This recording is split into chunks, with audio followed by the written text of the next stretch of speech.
The Senate will come to order. I ask everyone present to please rise and recite the Pledge of Allegiance. I pledge allegiance to the flag of the United States of America and to the republic for which it stands, one nation, under God, indivisible, with liberty and justice for all. In the absence of clergy, let us bow our heads in a moment of silent reflection or prayer. Reading of the journal. In the Senate, Tuesday, March 30th, 2021, the Senate met pursuant to adjournment. The journal of Monday, March 29th, 2021 was read and approved. On motion, the Senate adjourned. Without objection, the journal stands approved as read. Presentation of petitions, messages from the Assembly, messages from the Governor, reports of standing committees, reports of select committees, communications and reports from state officers, motions and resolutions. Senator Jannars. Mr. President, I move to adopt the resolution calendar. All in favor of adopting the resolution calendar, please signify by saying aye. Aye. Opposed, nay. The resolution calendar is adopted. Senator Jannars. We now take up the calendar. The Secretary will read. Calendar number 452, Senate Print 70 by Senator Hoylman, an act to amend the executive law. Read the last section. Section 3, this act shall take effect on the 90th day after shall become a law. Call the roll. Addabbo, Gianaris, Kruger, Ort, Stewart, Cousins, White. Senator Hoylman to explain his vote. Thank you, Mr. President. This Monday, right before noon, a woman of Filipino descent, an immigrant, was walking through the streets of Hell's Kitchen. As she walked down 43rd Street, just a block from Times Square in my district, a man kicked her in the stomach. She fell to the ground and was then repeatedly, brutally kicked in the head, while her assailant yelled expletives and told her, "You don't belong here." This wasn't a crime without a witness. Security footage of the assault showed 3 men watching from the lobby of a nearby luxury building. As the woman struggled to stand up, one of the men closed the front door to the building. This morning, the NYPD charged her alleged assailant with felony assault as a hate crime. I'm thankful that her alleged attacker has been charged, Mr. President, and I'm hopeful that justice is going to be served. But I'm alarmed that even as New York City has seen a surge in reported hate crimes against Asian Americans, this is the first assault. This is the first assault on an Asian American to be charged as a hate crime this year. This isn't happening in a vacuum. The Asian American Bar Association recently published a report showing that hate crimes against Asian Americans in New York City have risen by 900% compared to last year. Our city, New York, has seen the largest increase in reported hate crimes among any large American city. This is unacceptable. It's a failure of our criminal justice system, and it's wrong. We cannot fight back against this wave of hatred and violence if we don't have the data and information to understand the scope of the problem and the tools to fight it.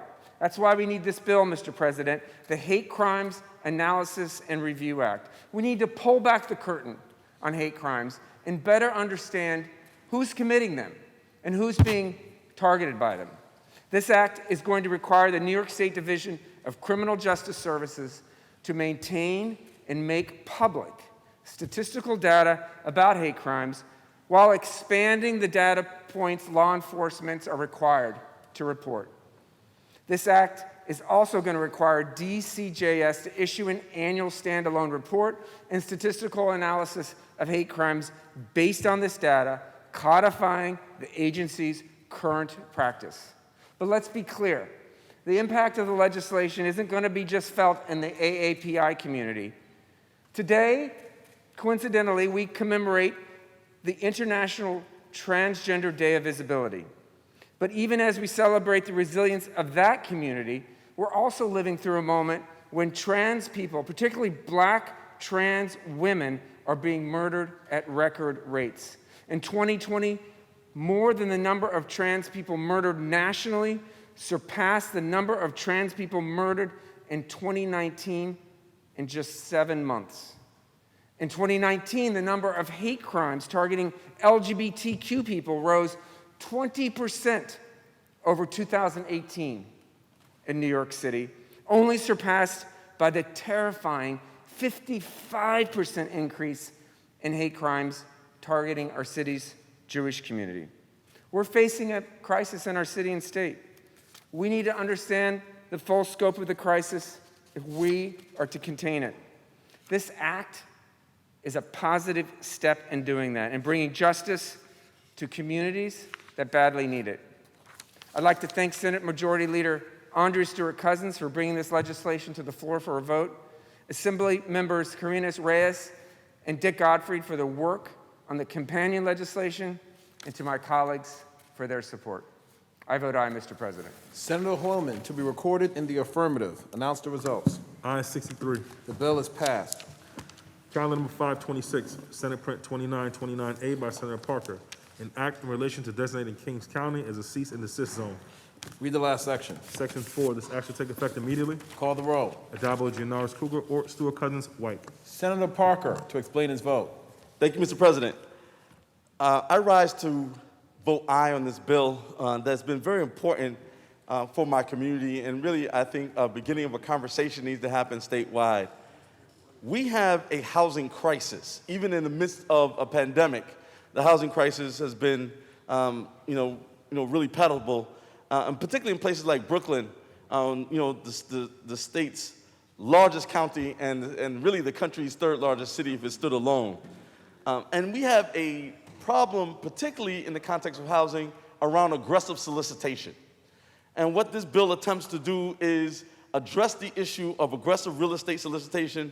And really, this aggressive solicitation has become a main tool that has created a perfect storm of gentrification, flipping homes for high profit, third-party transfers, deed theft, and some other unscrupulous activity that's done by the real estate industry. It creates instability in our communities, particularly for long-standing residents. And it's also these aggressive pitches and this pressure on reluctant homeowners, really puts a real strain economically on the community, because once these folks leave their homes, it becomes hard for them to find other places to live. And in particular, the targets have been our senior citizens, have been a lot of people in Black and Latino communities and low-income communities generally, where oftentimes almost everything they own may be wrapped up in this piece of real estate. And so bad real estate actors have targeted New York City's most vulnerable residents, seniors, New Yorkers who are facing foreclosure, and residents also who have limited English proficiency. We must protect New Yorkers. That's our job here. And so I passed this bill. I asked my colleagues to vote for it, and I hope that this begins a process by which the most vulnerable who are homeowners in our community find some relief. Thank you, Mr. President. Senator Parker to be recorded in the affirmative. Announce the results. In relation to calendar 526, those senators voted in the negative are Senators Akshar, Borrello, Boyle, Gallivan, Griffo, Hellman, Hinchey, Jordan, Kaplan, Lanza, Martucci, Matera, Oberacker, O'Mara, Ort, Palumbo, Rath, Reichlin Melnick, Ritchie, Sereno, Skoufis, Steck, Tedisco, and White. Ayes 39, nays 24. The bill is passed. Calendar number 546, Senate Print 4935 by Senator Rivera, an act to amend the public health law. Lay it aside. Calendar number 573, Senate Print 3579 by Senator Bresson, an act to amend the insurance law. Read the last section. Section 3, this act shall take effect immediately. Call the roll. Addabbo, Gianaris, Kruger, Ort, Stewart-Cousins, White. Announce the results. Ayes 63. The bill is passed. Calendar number 586, Senate Print 4251 by Senator Skoufis, an act to amend Chapter 435 of the laws of 2014. Read the last section. Section 2, this act shall take effect immediately. Call the roll. Addabbo, Gianaris, Kruger, Ort, Stewart-Cousins, White. Announce the results. In relation to calendar 586, voted in the negative, Senator Brisport, ayes 62, nays 1. The bill is passed. Calendar number 614, Senate Print 28 by Senator Kaplan, an act to amend the State Administrative Procedure Act. Lay it aside. Calendar number 628, Senate Print 954 by Senator Gorin, an act to amend the Vehicle and Traffic Law. Read the last section. Section 4, this act shall take effect on the 180th day as it shall become a law. Call the roll. Adabo, Gianaris, Kruger, Ort, Stewart, Cousins, White. Announce the results. Ayes 63. The bill is passed. Calendar number 635, Senate Print 4074 by Senator Hinchey, an act to amend the Highway Law. Read the last section. Section 3, this act shall take effect immediately. Call the roll. Adabo, Gianaris, Kruger, Ort, Stewart, Cousins, White. Announce the results. Ayes 63. The bill is passed. Calendar number 636, Senate Print 4450 by Senator Stavisky, an act to amend the Vehicle and Traffic Law. Read the last section. Section 3, this act shall take effect on the 1st of April. Call the roll. Adabo, Gianaris, Kruger, Ort, Stewart, Cousins, White. Announce the results. In relation to Calendar 636, those senators voted in the negative are Senators Akshar, Borrello, Boyle, Helming, Jordan, Martucci, Oberacker, O'Mara, Ort, Palumbo, Rath, and White. Ayes 51, nays 12. The bill is passed. Calendar number 637, Senate Print 4651 by Senator Kaminsky, an act to amend the Highway Law. Read the last section. Section 3, this act shall take effect immediately. Call the roll. Adabo, Gianaris, Kruger, Ort, Stewart, Cousins, White. Senator Kaminsky to explain his vote. Thank you very much, Mr. President. I rise today under unfortunate circumstances to honor the memory of Pete Sobel, who was taken from us far too early in his life, very suddenly last month. Pete Sobel was a son of the five towns, particularly of Inwood, and he seemed to carry the community on his shoulders. No one put more of his time, dedication, and strength into preserving a community, even as it changed around him. After Hurricane Sandy, he helped turn the Five Towns Community Center into a Red Cross hub. When COVID hit, he was able to demand testing and turn the Five Towns Community Center, which he loved and he served as president of the board for many years, into a testing center. When the community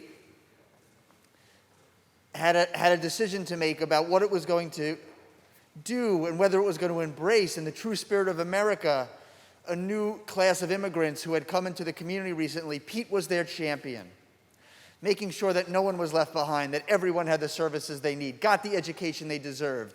He would give up the shirt off his back if he could.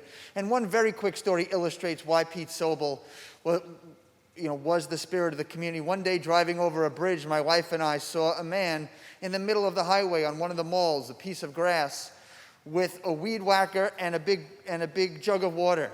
He decided that the highway wasn't looking right. And instead of waiting or writing to someone else, I guess like me, or petitioning someone or complaining, he went and mowed the lawn in the middle of the highway. He went and started trimming the hedges. He went and started watering the flowers.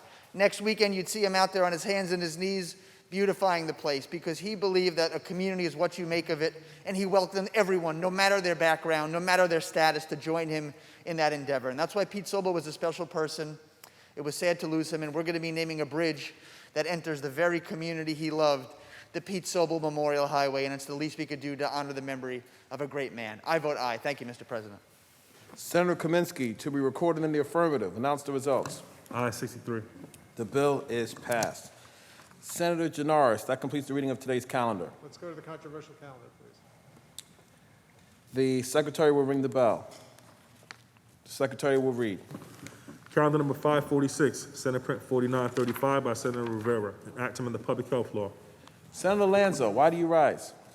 I believe there's an amendment at the desk. I waive the reading of that amendment and ask that Senator Rath be recognized and heard. Thank you, Senator Lanza. Upon review of the amendment in accordance with Rule 6, Section 4B, I rule it non-germane and out of order at this time. Accordingly, Mr. President, I appeal the ruling of the chair and ask that Senator Rath be recognized. The appeal has been made and recognized, and Senator Rath may be heard. Mr. President, I rise to appeal the ruling of the chair. The proposed amendment is germane to the bill at hand because the bill at hand deals specifically with public health law. For more than a year now, the governor has issued numerous executive orders amending, suspending, and terminating provisions of the public health law. Almost daily now, it seems more questions surround the governor and his actions are coming to light. From the sexual harassment allegations to nursing home deaths, to COVID testing prioritization for our families, to equitable vaccine distribution, the list goes on and on. Despite the numerous investigations into the governor and his administration, the public continues to receive no clarity and no answers on any of these issues. All the while, the governor still maintains arbitrary control of our great state. After the majority told residents they took action to reassert our legislative authority, restaurants, small businesses, and families continue to struggle and try to understand and navigate the dozens of executive orders still in place. This majority said they would look at the governor's orders and even encouraged us to bring to the floor resolutions to roll back specific orders. Yet, they refused to allow these resolutions to be brought up for consideration. The only thing that is clear is that the status quo remains, and the governor is still running the state via executive order.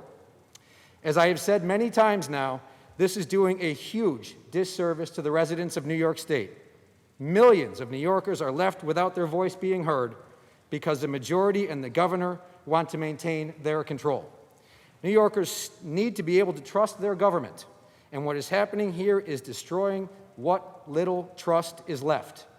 Therefore, I strenuously appeal the ruling of the chair and urge my colleagues to give this amendment the thoughtful consideration it deserves. Thank you, Mr. President. Thank you, Senator Rath. I want to remind the House of the voters on the procedures of the House and the ruling of the chair. Those in favor of overruling the chair signify by saying aye. Request a show of hands. Mr. President, let's record each member of the minority in the affirmative without a showing of hands. Without objection, so ordered. Announce the results. Ayes 20. The ruling of the chair stands, and the bill in chief is before the House.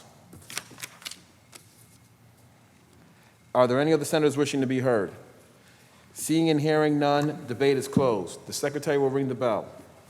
Read the last section. Section 2, this action will take effect immediately. Call the roll. Adabo, Gianaris, Kruger, Ort, Stewart, Cousins, White. Announce the results. Ayes 63. The bill is passed.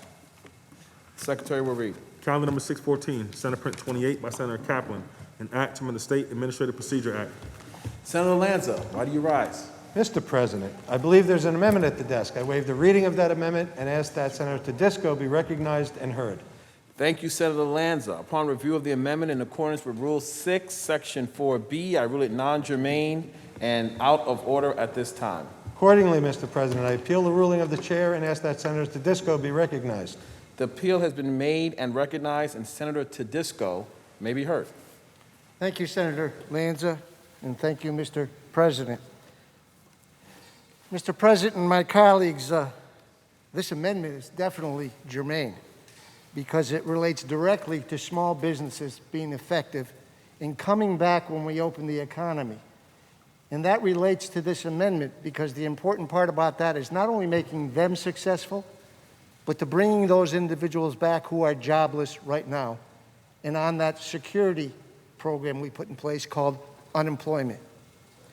Mr. President and my colleagues, I don't think there's a word, of course, or a series of words, or a sentence, or a paragraph, or even a book that can be written about the impact of this horrendous pandemic and the tragedy it has wrought on the constituents and the citizens, not only of this state, the 9.5 million people, but this nation and our world.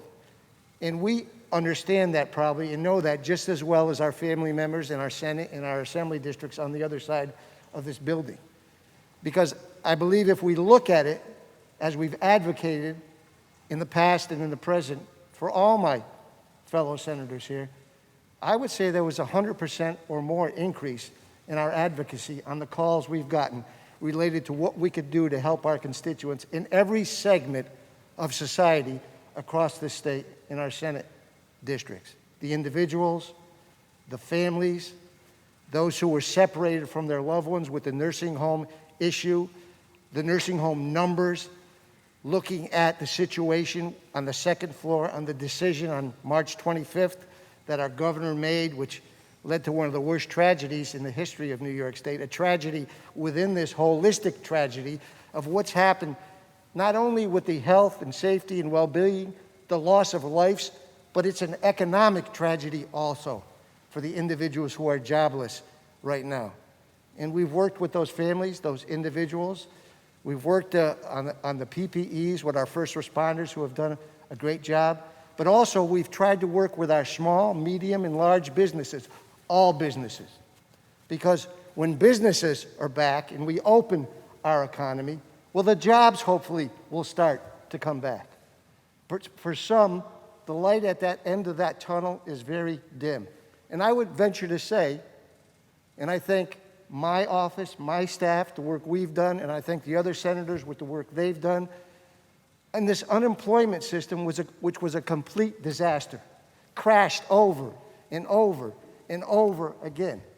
We got calls every single day during the past year. We're still getting calls that individuals who have been jobless for not days and weeks, but for months, can't get into the system.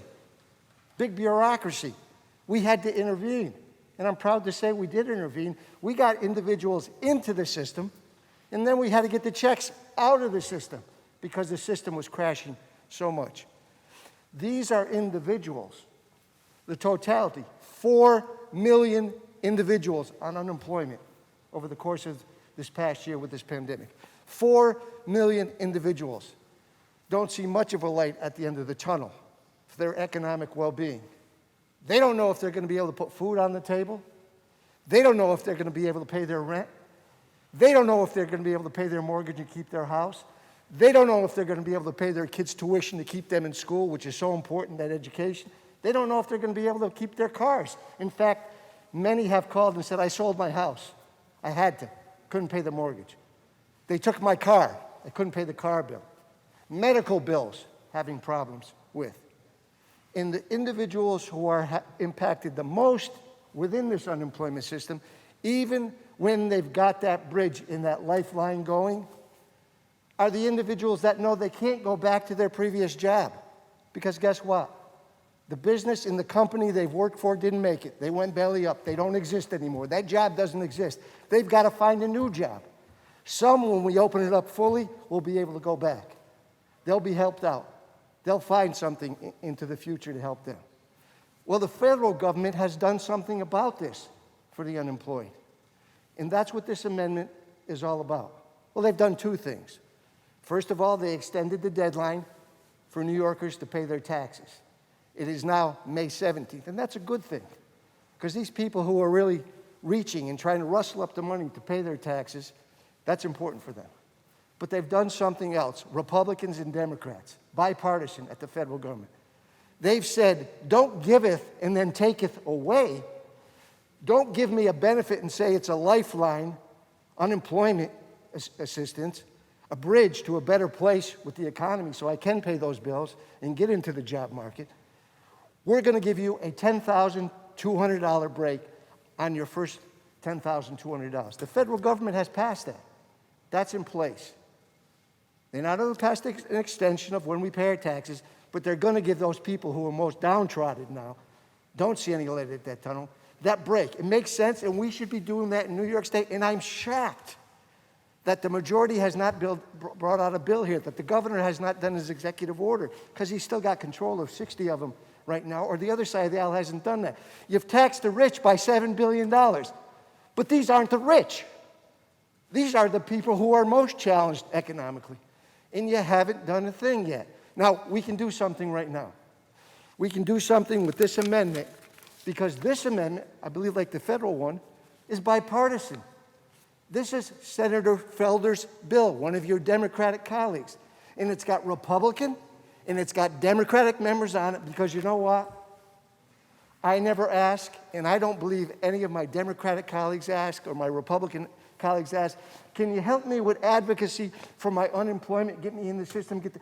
I've never asked, and I don't believe you've ever asked. Are you a Democrat? Are you a Republican? Are you independent? We don't care about that, because we represent everybody. And we should represent everybody. This is an amendment which embodies a bill, Senator Felder's bill. I give him credit for that, but I'm a sponsor of the bill. Several of my colleagues are. Your colleagues are sponsors of the bill. To do, not taxing the rich, you're letting those who are downtrodden be taxed. You giveth and you taketh away. Let's not do that. That sends a terrible message. Mr. President, you can stand up today there. And this majority can stand up today and say, we're not going to turn our back on you. We're not going to give you some money and say this is a bridge to a better place from you, but we're going to take it away and actually tax the money for those who don't have a job to go back to right now. Makes no sense whatsoever. Now, we can do two things here, Mr. President. You can either say, yeah, bring this bill to the floor. It's germane. Let's Republicans and Democrats together vote for this amendment, which embodies a bipartisan bill to bring some assistance to those who don't know what their economic future is. And we could pass this here, send it to the Senate and pass it, and let the governor sign it and say, we had your back, which we should for those people who don't have a job and don't know if they're going to be able to put food on the table. Or you can do something else, Mr. President, which I hope you don't do. Use the word procedure. If you use the word procedure, you in this majority, I believe, are turning your backs, not on Republicans and Democrats, but everybody who we represent in this state, those 4 million people who don't know where their economy is going right now. So I hope you don't do that. I hope you say, we're going to change that. We're going to stop the stress. We're going to stop the anxiety to a certain extent. We're going to make sure that we got your back. Mr. President, please have the back of everybody that we represent in New York State. Make this germane, because they're going to know, once you use that word for procedure, you're just going like this to the people we represent. And I don't think that's good for Republicans or Democrats or anybody who represents anybody on any level. Mr. President, I ask you to accept the appeal and make this germane and let us vote on it. Thank you, Senator Tedisco. I want to remind the House that the vote is on the procedures of the House and the ruling of the chair. Those in favor of overruling the chair signify by saying aye. Request a show of hands. Mr. President, we've agreed that each member of the minority will be reported in the affirmative without a showing of hands. Without objection, so ordered. Announce the results. Ayes 20. The ruling of the chair stands and the bill in chief is before the House. Are there any other senators wishing to be heard? Seeing and hearing none, debate is closed. The secretary will ring the bell. Read the last section. Section 2, this act will take effect immediately. Call the roll. Adabo, Gianaris, Kruger, Ort, Stewart, Cousins, White. Senator Martucci to explain his vote. Thank you, Mr. President. As we all know, right now businesses are suffering, and it was hard enough to do business here in the state of New York before the pandemic, and now with COVID, these challenges have just been magnified. I want to start by thanking my colleague, Senator Kaplan, for bringing this bill to the floor today. As a small business owner, I know firsthand just how costly, difficult, and time-consuming it can be to even find or understand the complex and seemingly endless web of regulations that govern our small businesses here in New York. This bill requires state agencies make these regulations easily available online. This will save our small businesses time, it will save them money, and most importantly, it will allow them to focus on what they do best, which is create jobs. Mr. President, I'm proud to co-sponsor this bill. Once again, I thank my colleague, Senator Kaplan, for bringing this bill to the floor, and I'm proud to vote yes today.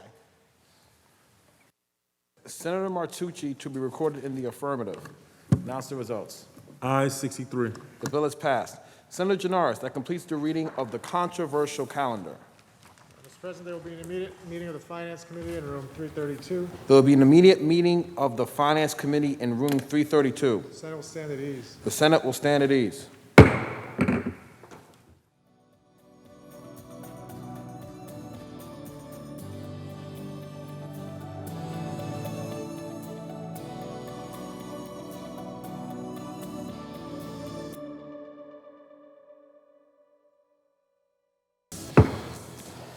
The Senate will return to order. Senator Gianaris.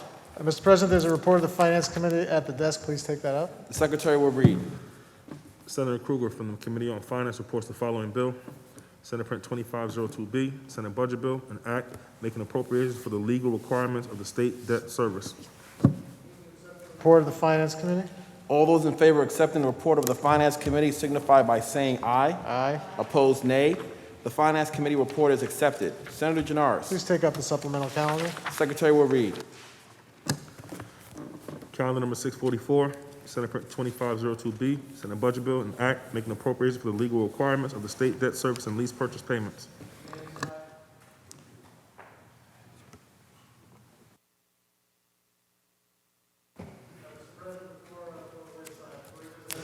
At the desk. There is a message of necessity at the desk. Move to accept the message of necessity. All in favor of accepting the message of necessity signify by saying aye. Aye. Opposed?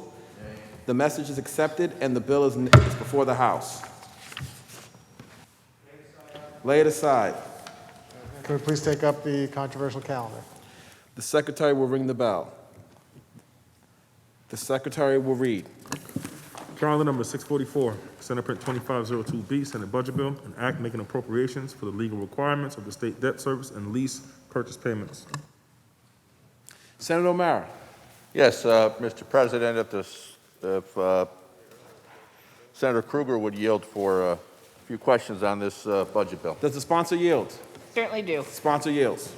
Thank you, Chairwoman Kruger, for the opportunity to ask you a few questions this evening on this debt service bill. And I first and foremost want to say that it is incredibly important that we send notice to the creditors of the state of New York that we are living up to our obligations and will make the payments necessary.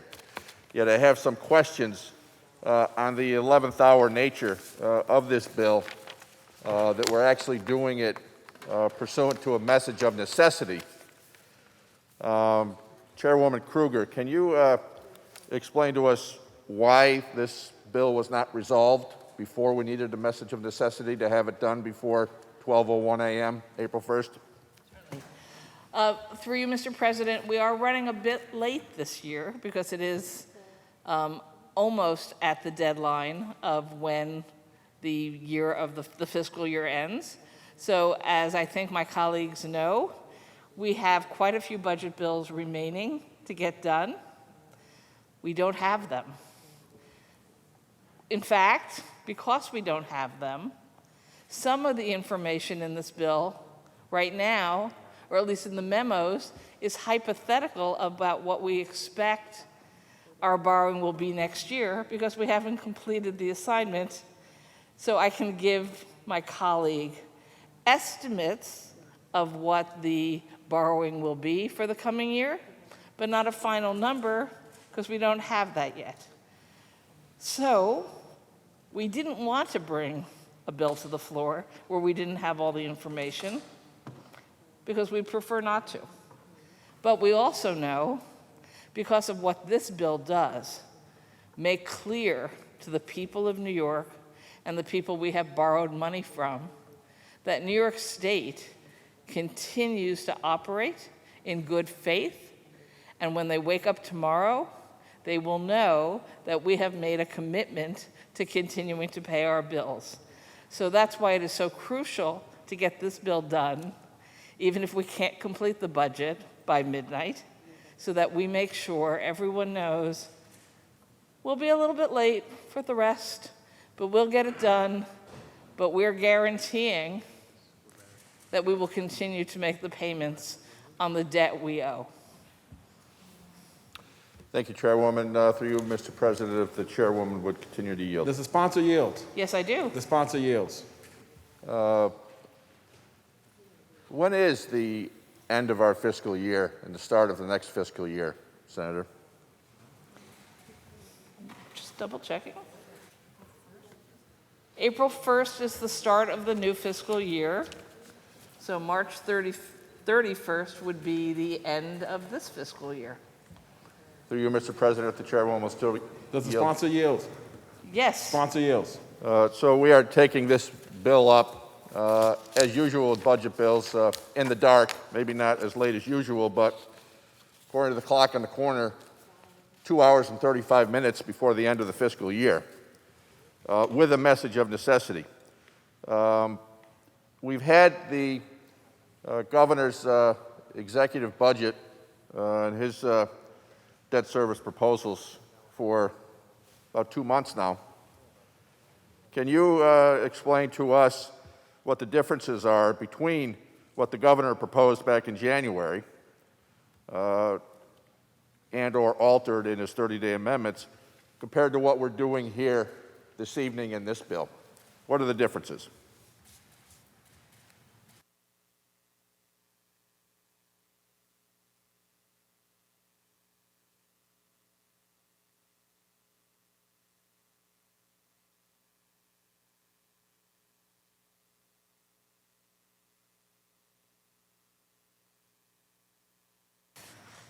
Through you, Mr. President, the difference between what the executive proposed in his 30-day amendments and what we have before us tonight is a change for fiscal year 22 of how much we will allow for emergency debt authorizations. The governor had asked for $8 billion in PIT notes and $3 billion for a line of credit. That has shifted to, for the coming year, $3 billion in PIT notes and $2 billion line of credit. Through you, Mr. President, the chairwoman will still yield. Does the sponsor yield? Yes, I will. Sponsor yields. Senator, what is the current total debt outstanding for New York State?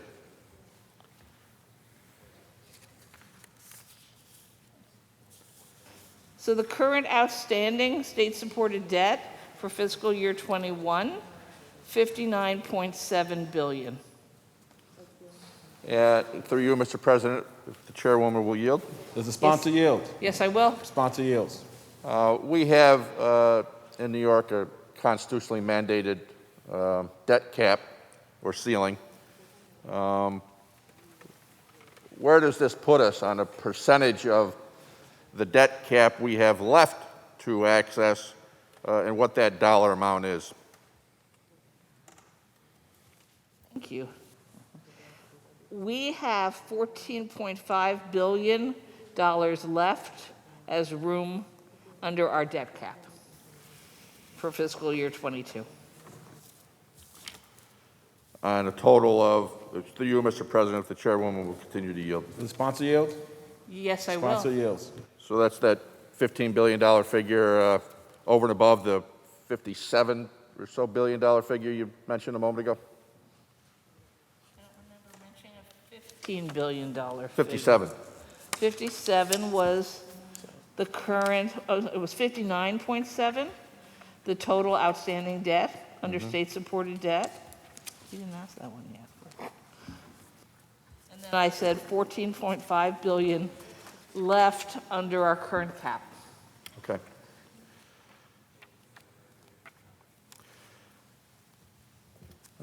Through you, Mr. President, if the chairwoman will continue Does to the yield. sponsor yield? Yes, I will. Sponsor yields. You mentioned that the short-term borrowing for PIT revenues and another reduction from the governor's proposal to begin with. And I'm assuming that's because revenues have come in stronger than anticipated at the end of the year here. And particularly a commitment by the federal government to the state of New York, both for state spending and for spending at our localities level. So this was all intended to be emergency backup money. We think it's a good idea to have an option for an emergency borrowing plan, but we are much less concerned about needing numbers as large as what we did last year, which was closer to what the governor started with this year. Through you, Mr. President, if the chairwoman will yield. Sponsor yield? Yes, I will. Sponsor yields.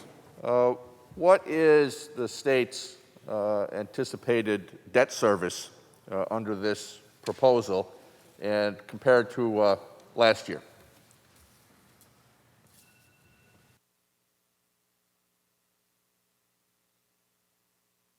And again, this is still proposed because we haven't completed our assignments on the remainder of the budget, but we project the state appropriation for debt service to total $16.4 billion, with cash disbursements projected to net at about $6.4 billion.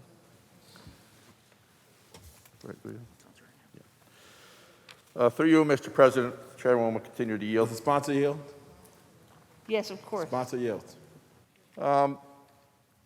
Is the federal unemployment funds that we've borrowed from the federal government of about $7.9 billion, is that covered in this bill, the service of that debt?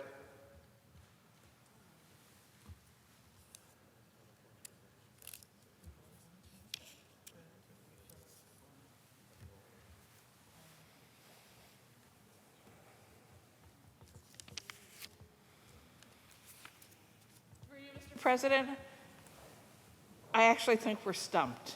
We're not sure. We could try to get somebody to help us with the answer, and then we'd need to wait a little while, or continue with other questions and hopefully have someone else from finance give us the answer. I think partly, even when we get an answer, it will be tentative because there is some belief that the federal government will be forgiving the funds that states had to borrow during the COVID pandemic. So we might not actually owe them anything back. We might owe them something back, and it might or might not be reflected in these numbers. Okay, through you, Mr. President, the chairman will yield, and I will, if you come up with an answer, and I only have a few more questions left, so if you do, or we can Does the certainly sponsor talk yield? offline. But Yes, I yield. Sponsor yields. of the debt service, of the extra over and above anticipated revenues that are coming in at the end of this budget year, how much of that is going to pay down existing debt?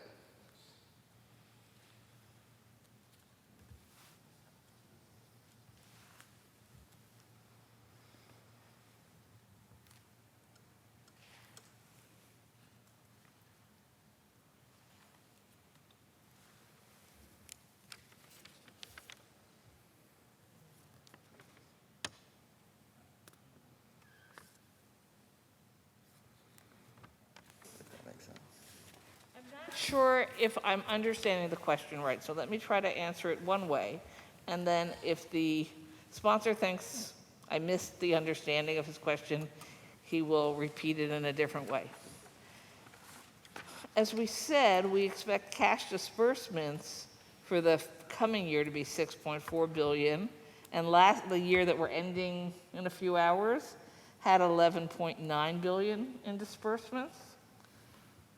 But I'm not sure you were asking about some subset of that based on some money coming in from the federal government at the end of the year? Well, through you, Mr. President, if I can clarify, basically what I'm trying to get at is with tax revenues coming in much larger than anticipated, at least over the last few months what was being expected to what we see today, and with $12.6 billion at this point of federal stimulus money to the state, how much of that are we utilizing to pay down our existing debt? I don't think we're allowed to use our federal money to pay down existing debt at all. I think that the federal money was intended to cover the costs in our coming years of what we needed. So if you're asking, should the state be continuing to pay down debt it owes from previous years out of revenue, yes, we should. That's what this whole bill is about, making sure that we continue to make our payments correctly and appropriately.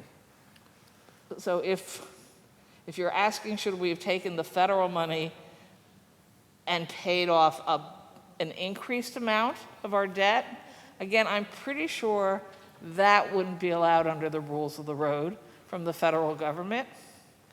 If my colleague is asking, should we have taken greater amounts of our existing revenue and paid off debt at a faster rate than we were currently planning, that is almost an ideological decision and discussion. I personally think, given the fact that we still are not sure how quickly we are going to be recovering from this pandemic and this economic collapse, we're not sure whether we're going to have another round. We're not sure how much it's going to cost us to mitigate and prepare ourselves for the post-pandemic world. I think personally, I would argue this would not be the best time to be speeding up our commitment of paying off debt. This debt was accounted for, explained. There's a plan to pay it back. I believe that we were going to continue to do that. So if my colleague's question is, should we be speeding up doing that? My opinion is no. Thank you, Chairwoman, and through you, Mr. President, if the Chairwoman will continue to yield. Does the sponsor yield? Yes. Sponsor yields. Well, I certainly disagree with that approach on not using excess revenues coming in to pay down debt that we have racked up in the state, as I think most homeowners would do in their own personal finances when extra revenues come in. While we were preparing this budget, while Governor Cuomo was pleading with the federal government for stimulus aid, the governor was talking about a $15 billion deficit.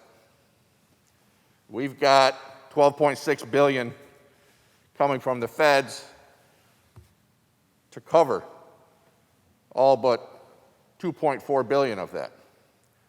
And then, since then, we've had revenues come in about $2.5 billion stronger than anticipated, and then anticipated to be coming in another $2.5 to $3 billion above that. So that exceeds our $15 billion perceived deficit by the governor by $2 to $3 billion. Why is not some of that being utilized? And I'm not suggesting it be stimulus funds, although I think some of it could be. Certainly not all of it. But with the extra revenues that are coming in, those are certainly available to us to use as we see fit. So why would we not be using some of that $2 to $3 billion to pay down debt going forward? Through you, Mr. President, I think I'll continue with the answer I thought I gave, which is I'm quite sure now we cannot use the federal revenue that is stimulus money to pay back debt by the state of New York, nor would I think that would be a very good idea. We have a plan to pay off the debt that we owe. I'm certainly encouraging any kind of refinancings at lower interest rates, and I think the state of New York does that on a continuing basis, and that is smart and prudent, so that as interest rates go down, we're paying less on the money we owe. But again, I think my colleague and I have an ideological difference about whether at this moment in history it is better to pay off debt early or have the money ready to be used for both the things we don't know may be around the corner as we continue with our pandemic and our rebuild. I'm not saying that I would always disagree with him, and that if we were back at a stable economy without a skyrocketed unemployment rate, if we knew that we had the answer to COVID illness and nobody was going to get it again, I would say, it might be a time to do some early payoffs. But I don't think that's the right answer right now, Mr. President. It doesn't prevent us from asking the question again during the course of the year or in a year, but I think it is prudent for us not to do that now. Thank you, Chairwoman. And just on the bill, Mr. President. Senator O'Mara on the bill. Did you get an answer for something you want before I go, Liz? Or? I haven't read it yet. So Okay. All right. Okay. All right. I have concerns with this bill. And if the sponsor would yield for one quick question while she's reading it, I'm sorry. And that. Does the sponsor yield? I'm sorry, yes. I'm Sponsor sorry, I just yields. forgot one last question. Do you anticipate that this debt service bill may be amended while we wrap up the rest of the budget bills at the end of it as a cleanup? This would be the debt service bill, but we may discover that there is some slight change in the amount of money that the state is going to be spending, because we don't have an exact number on a final number on the spending for the state or the revenue for the state. Thank you. And on the bill, Mr. President. Senator O'Mara on the bill. I agree that this legislature and the state of New York needs to be clear and direct with those that we've borrowed billions and billions of dollars from. But I don't believe this effort, given our current fiscal situation, as dire as things have been over the year. Revenues have upticked towards the end of the fiscal year, drastically closing the deficit of what was anticipated by some $5.7 billion between increased revenues and anticipated revenues and the revenue consensus that the legislature and the executive agreed to. Over and above the $12.6 billion, which goes to close what was stated as a $15 billion deficit. The fact that the other bills of this budget are not put together and we don't have any idea what the final spending number is going to be. Or I know there's a big effort to increase taxes, just for the sake of increased taxes, because it's not needed with our fiscal situation right now. And by not putting forth a stronger effort to pay down on our debt, I don't think are sending a message to the lenders, to the bankers, that we're being completely fiscally responsible with the revenues that we have. And we should be making a greater effort to do that, particularly when you're talking about raising taxes on many people in this state. So I have concerns with the approach in this debt service, fully understanding that this is going to pass, that we do need to make it clear that we're going to fulfill our obligations. I'm not sure that needs to be done tonight, and could be done with a clearer and fuller picture of what it should be when we have the full context of the budget and knowing what the revenues are going to be, what the spending is going to be. We pretty much know what the revenues are going to be. So we can make a more informed decision on whether this is an appropriate use or an appropriate way to approach our debt at this moment in time, or whether we should be paying down more. And those are my concerns. I'll be urging my colleagues on this side of the aisle not to support this legislation, and I will be voting in the negative myself. Thank you, Mr. President. Senator Krueger on the bill. Thank you very much, Mr. President. I want to thank my colleague for his questions. I want to get him the answer he asked for before. Will we need to pay unemployment borrowing from the federal government back through debt? And the answer is no. I was correct that it is possible that the federal government may exempt us from some or all of this, but regardless, the unemployment fund is a separate fund within state law, and payments that have to be made, even upon borrowing in heavy unemployment times, is through the unemployment system. So the state would not be borrowing money to pay back the federal government.